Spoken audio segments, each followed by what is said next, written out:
أعوذ بالله من الشيطان الرجيم. بسم الله الرحمن الرحيم.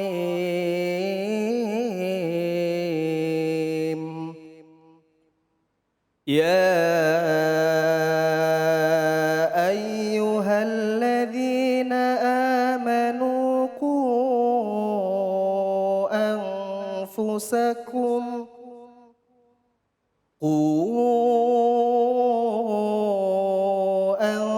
أنفسكم وأهليكم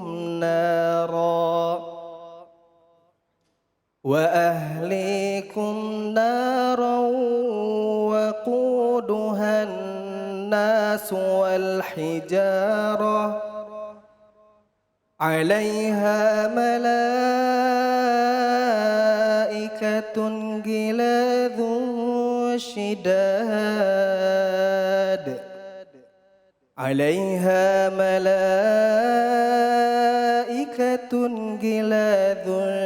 شداد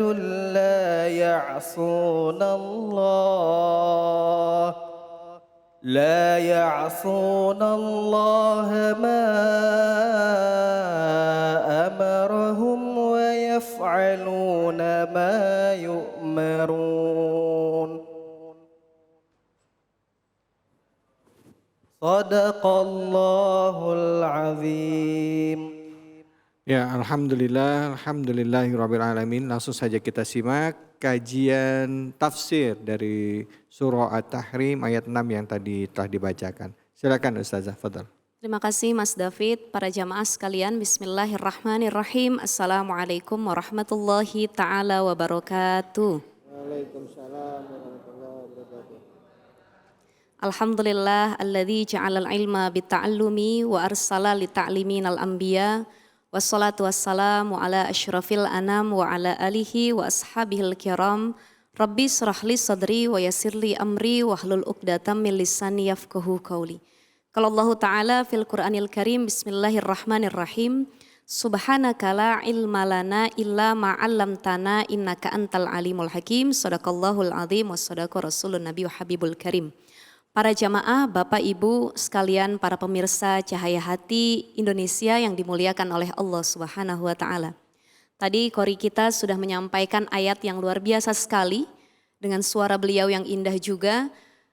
Tinggal kita tadaburi, kita maknai apa makna atau tafsir dari ayat tersebut. Surat At-Tahrim ayat 6. Bismillahirrahmanirrahim. Ya ayyuhalladzina amanu qu anfusakum wa ahlikum nar. Ya ayyuhalladzina amanu, ini panggilan Allah buat orang-orang yang beriman. Jadi kalau kita bicara tentang iman, ada dua pembagian. Ada yang disebut dengan mukmin, ada yang disebut dengan yu'min. Kalau mukmin itu adalah orang yang benar-benar tingkatannya sudah percaya, sudah pada tingkatan beriman. Tingkatan dekat kepada Allah Subhanahu wa Ta'ala. Tapi kalau yu'min itu dia baru mempercayai. Jadi kalau mukmin sudah tingkatan iman yang paling tinggi, tapi kalau yu'min dia baru mempercayai saja. Sekarang analoginya nyanyi, Bapak Ibu sekalian. Ada penyanyi, ada menyanyi. Penyanyi itu ibarat mukmin, menyanyi siapa aja orang bisa menyanyi, betul atau tidak? Ibu-ibu, bapak-bapak kalau disuruh nyanyi bisa nggak? Bisa. Tapi apakah suaranya akan seenak para penyanyi? Tidak. Karena kita baru menyanyi saja, belum menjiwai dalam menyanyi tersebut. Nah, itulah bedanya mukmin dengan yu'min. Maka sebisa mungkin kita berikhtiar untuk berada pada tingkatan mukmin sejati. Jadi di sini Allah panggil, Allah perintahkan, Allah kasih amanah kepada para orang-orang yang beriman. Ya ayyuhalladzina amanu qu anfusakum. Jagalah dirimu wa ahlikum dan keluargamu naron dari api neraka. Ya, ini disebutkan dalam kitab ini. Ali, Qatadah dan Mujahid mengatakan ku anfusakum bi af'alikum wa ku ahlikum bi wasiyatikum. Jadi jagalah dirimu, Maksudnya menjaga perbuatan-perbuatan kamu dari kemaksiatan, dari hal-hal yang Allah benci, dari perkara yang Allah larang. Dan di sini disebutkan waku ahlikum biwasiatikum. Kemudian bagaimana cara menjaga keluargamu? Yaitu biwasiatikum, dengan mewasiati kebaikan kepada mereka. Jadi orang tua kalau dia masih Allah kasih usia yang panjang, masih bisa bertemu dengan anak-anaknya, ini peluang terbesar. Kesempatan terbesar bagaimana orang tua bisa menyampaikan kebaikan, bisa memberikan dakwah kepada keluarganya, dan bisa sama-sama mengajak anak istri keluarga besarnya untuk ikut masuk surga sekeluarga.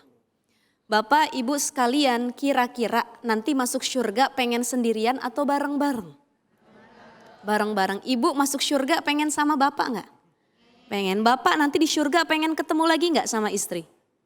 Kata bapak-bapak nggak ada gantinya Pak Ustazah. Di dunia udah dibawelin, nyampe surga ketemu lagi katanya. Masya Allah. Tapi paling tidak gini, bawelan istri itu adalah satu rahmat ya Bu ya. Apalagi kalau bawelannya kebaikan, mengajak, watawassau bil haq, watawassau bis sabr. Ya, ngingatin sholat, ngingatin zakat, ngingatin puasa. Itulah tugas utama kita yang diperintahkan oleh Allah.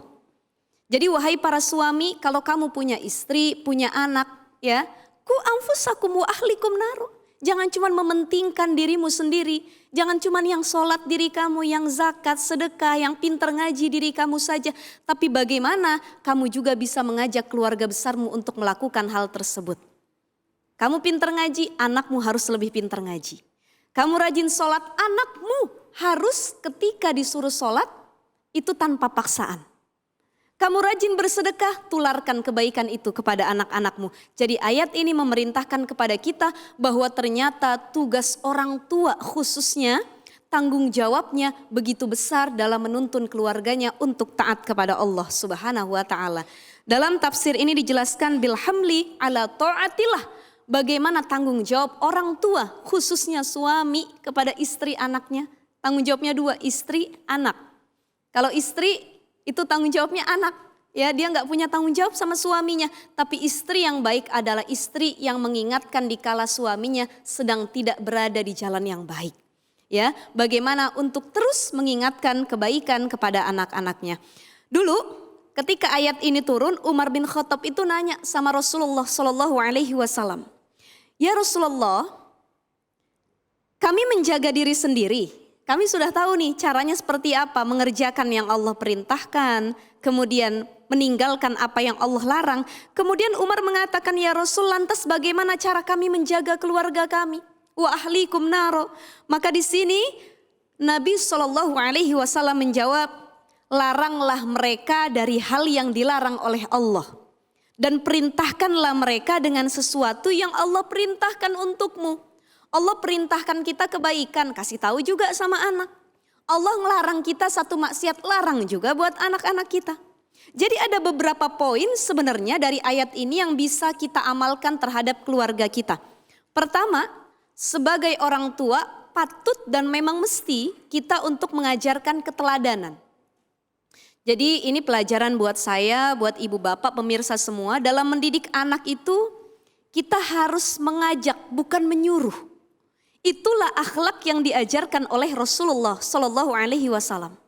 Rasul itu kenapa dakwahnya cepat diterima oleh banyaknya umat, ya, melebar Islam kemana-mana. Salah satunya karena Rasul ketika berdakwah beliau langsung mengajak dengan perbuatan, bukan hanya ucapan saja. Sholat, nak, sholat. Emaknya nyuruh sholat, tapi emak bapaknya main handphone. Sholat dulu udah maghrib katanya. Kata anaknya, ntar aja. Mama aja sama papa masih main handphone. Nah ini namanya menyuruh bukan mengajak. Tapi bagaimana kalau cara mengajak yang diajarkan oleh Rasul? Ayah ibunya ngambil wudhu. Sudah siap dengan kainnya, sejadahnya, mukenanya. Kemudian anaknya diajak, nak ayah ibu sudah berwudhu. Yuk mari sama-sama kita berjamaah bareng-bareng. Nak ayah sudah ambil wudhu, mari ikut sholat berjamaah dengan ayah di masjid. Yang perempuan sini sholatnya sama ibu. Nah ini salah satu bentuk mengajak, memberi keteladanan sebagaimana yang diajarkan oleh Rasulullah Sallallahu Alaihi wasallam. Yang kedua, wa ahlikum naro, agar anak kita terhindar dari api neraka selain kita mengajarkan keteladanan kepada mereka. Yang kedua adalah bagaimana orang tua harus selektif dalam mencarikan teman, lingkungan buat anak-anaknya. Itulah kenapa kalau kita cari rumah jangan cuma lihat speknya. Ini rumahnya tipe berapa? 45, 50, bangunannya seperti apa? Pakai modelnya kayak gimana? Arsiteknya siapa? Tidak. Tapi yang kita lihat pertama adalah bagaimana lingkungannya. Bagaimana bi'ahnya. Bagaimana tetangganya. Ada masjidnya atau tidak? Ada majelisnya atau tidak? Kira-kira lingkungannya memberikan efek positif buat anak saya atau tidak? Itu yang harus kita utamakan pertama kali ketika memilih tempat tinggal. Maka carikan teman, lingkungan, bacaan dan tontonan yang baik. Punya anak sekarang ujiannya di zaman media sosial adalah gadget. Betul tidak Bapak Ibu? Ya, kita nggak bisa 24 jam mantau gadget anak kita. Malah anak sekarang itu lebih pintar dari ayah ibunya dalam penggunaan gadget. Ketika ibunya mau buka handphone anaknya nggak bisa dibuka-buka. Kenapa? Kata ibunya ini ular apaan ya. Padahal kunci dari tadi yang tahu kata sandinya cuma anaknya saja. Kita nggak tahu apa yang ditonton oleh mereka. Di depan kamar mereka, di dalam kamar mereka. Tapi paling tidak dari kecil harus kita filter. Kita punya anak kecil. Ketika dia nonton TV, nonton handphone, kita arahkan nak tontonan yang baik seperti ini. Kalau ada yang buruk nampak, tiba-tiba muncul ya secara tidak sengaja. Kita kasih tahu nak ini gak buruk ya, ini buruk ya nak ya. Gak baik, tidak boleh diikutin dan lain sebagainya. Di sini ada kontrol dari orang tua terhadap anak-anaknya. Jadi yang kedua, orang tua harus selektif dalam memilih tuntunan, tontonan maupun teman bagi si anak. Yang ketiga adalah orang tua harus ihtiyat, hati-hati. Bagaimana agar anak-anaknya tidak terjerumus dalam hal-hal yang diharamkan oleh Allah. Termasuk memakan makanan yang haram dan tidak jelas kehalalannya. Bapak ibu sekalian, banyak orang ngadu begini, orang tua. Ya Allah Ustadz, Ustazah, kok anak saya bebel bener, dibilangin susah, durhaka sama orang tua.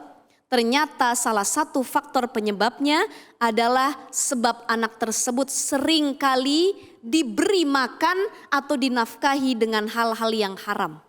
Makanya Bapak Ibu sekalian, masukin sesuatu ke perut anak kita, ngasih makan buat mereka, itu harus dipilah-pilih. Jelas kehalalannya, tidak haram, tidak syubhat dan lain sebagainya. Ada satu kisah yang sangat menarik. Kalau kita kenal Imam Syafi'i, salah satu ulama mazhab fikih ya yang sangat terkenal sekali. Kenapa Imam Syafi'i di usia beliau sudah hafal Quran, sudah hafal kitab karangan Imam Malik ya Al-Muwatta, itu tidak lepas dari didikan ayah dan ibunya yang juga waro. Waro itu apa maknanya? Benar-benar menjaga. Tidak sembarangan memberi kepada anak, tahu mana yang halal, tahu mana yang haram. Ibunda Imam Syafi'i dulu jadi janda. Pas Imam Syafi'i usia 1 tahun ayahnya meninggal. Ketika itu Imam Syafi'i sedang dalam masa penyusuan oleh ibunya. Tiba-tiba Imam Syafi'i tertidur dan ibunya keluar dari kamar, dari rumah sebentar. Terdengar oleh tetangga yang kebetulan lagi nyusuin anaknya, melihat Imam Syafi'i yang masih bayi itu menangis kehausan, dia susuin. Apa yang terjadi ibunda Imam Syafi'i tahu. Kemudian dia berterima kasih, setelah tetangganya pulang, itu dia masukkan tangan ke dalam mulut Imam Syafi'i. Akhirnya Imam Syafi'i memuntahkan ASI yang telah diberikan oleh tetangganya. Kenapa? Ibunya menangis, takut ya Allah. Bukan saya tidak terima anak saya disusukan oleh perempuan atau tetangga lain. Tapi saya takut air susu yang diberikan oleh orang tersebut ada unsur keharamannya. Entah dia pernah makan makanan yang haram ataupun dia pernah mendapat nafkah yang tidak halal. Ini salah satu bentuk waroknya orang tua terhadap anak. Bahkan yang luar biasa Bapak Ibu sekalian, Sayyidatuna Fatimah anak Rasulullah, putri Rasulullah itu kalau nyusuin anaknya wudhu dulu. Ibu dulu pas nyusuin anak kita wudhu dulu apa enggak? Malah ibu-ibu zaman sekarang kalau nyusuin anak sambil nonton HP, ya nonton film dan lain sebagainya Nggak gitu. sempet Ustazah. Nggak sempet ya. Tapi kalau ibu-ibu pengen nambah anak lagi, bapak-bapak boleh nanti kita amalkan insya Allah ya. Iya. Itu wudhu terlebih dahulu, kenapa? Biar ada keberkahan dan kebaikan buat Masya anak-anak Allah, kita. Masya Allah, Masya Allah. Nah di sini disebutkan lagi wa ahlikum naron wa quduhan nas wal hijaroh. Nanti andai kata kita tidak bisa menjaga anak kita sebaik mungkin, maka tempat mereka adalah neraka. Kita nggak pengen orang tuanya masuk surga, anak kita ketinggalan di neraka. Atau sebaliknya, anak kita surga, orang tuanya ketinggalan di neraka. Pengennya masuk surga bareng-bareng. Jadi neraka itu sama seperti surga. Mala ainun ro'ats, wala uzunun sami'ats, wala khatrun fi qalbin bashar. Gak pernah terbayang, terfikir. Kalau kita merasa surga itu indahnya gimana, gak kebayang. Kalau kita merasa pedihnya neraka itu bagaimana, gak kebayang. Saking siksaan neraka itu luar biasa sekali. Dan di sini disebutkan kalau kita tidak bisa menjaga anak, istri dan keluarga kita dari api neraka, maka salah satu siksaan di dalam neraka waquduhan nas wal hijarah. Nanti bahan bakar di neraka itu selain batu adalah manusia. Jadi manusia yang durhaka itu jadi bahan bakar. Jadi mudah-mudahan Allah lindungi kita, jangan sampai kita jadi manusia yang masuk neraka, apalagi jadi bahan bakar nanti kelak di neraka. Amin ya Allah. Di sini sedikit lagi, wal hijaratu 'alaiha malaikatun ghilazun syidadun la ya'sunallaha ma amarohum wa yaf'aluna ma yu'marun. Kelak nanti selain siksaan di neraka itu sangat pedih, ada 19 malaikat yang memimpin. Mereka adalah para malaikat Allah yang tidak pernah durhaka kepada Allah dan mereka keras. Syadid, luar biasa siksaannya kepada orang-orang yang tidak beriman dan mendurhakai Allah Subhanahu wa taala. Gak ada sogokan. Oh, iya. Nanti sekaya apapun malaikat, dikit aja deh saya siksaannya. Saya orang kaya dulu di Indonesia. Ya, dikit aja, tidak bisa disogok, tidak bisa kita perintah dan lain sebagainya karena mereka adalah orang yang taat kepada Allah Subhanahu wa taala. Mudah-mudahan keluarga kita Allah jaga dari api nerakanya. Masya Allah, amin, amin, amin, amin, amin, amin, ya Allah. Aduh, kalau di dunia sama di hukumnya Allah itu, Allah hukumannya ya benar-benar adil ya. Kalau Indonesia mungkin hukuman bisa 10 tahun. Tapi penjaranya itu mungkin kayak hotel bintang 5 ya gitu ya. Baik, ya Allah ya Rabbi. Inilah kita sebagaimana orang beriman, kita wajib ya, kita mendidik anak-anak kita supaya anak kita tidak menjadi bahan bakarnya neraka. Ya, terima kasih banyak Ustazah. Setelah ini kita akan mengkaji tafsir bersama dengan guru kita Kiai Haji Khairul Ansori. Siapkan Qur'annya, kita akan bahas surah Al-Isra ayat 21. Hanya di sini di Cahaya Hati Indonesia.